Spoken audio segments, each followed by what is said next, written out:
നമസ്കാരം. ഹൈറിൻ റേഷൻ ന്യൂസിൻ്റെ പുതിയൊരു വീഡിയോയിലേക്ക് എല്ലാവർക്കും സ്വാഗതം. ആദ്യമായി കാണുന്നവരാണെങ്കിൽ വീഡിയോ ലൈക്ക് ചെയ്ത് സപ്പോർട്ട് ചെയ്യുക.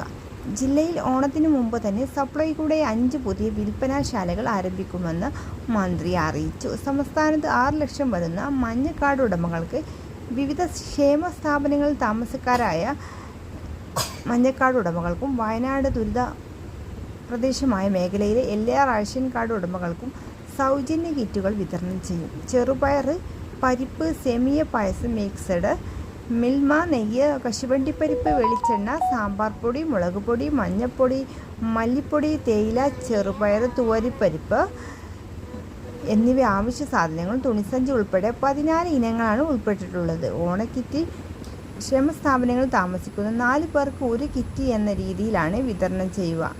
ഓണക്കിറ്റുകൾ സംസ്ഥാനത്തെ റേഷൻ കടകൾ വഴി സെപ്റ്റംബർ 9 മുതൽ വിതരണം ചെയ്യും. ക്ഷേമ സ്ഥാപനങ്ങളിലെ ഉൾപ്പെട്ടവർക്കും ഇതുപോലെ ഒരു കിറ്റ് വിതരണം ചെയ്യുന്നതാണ്.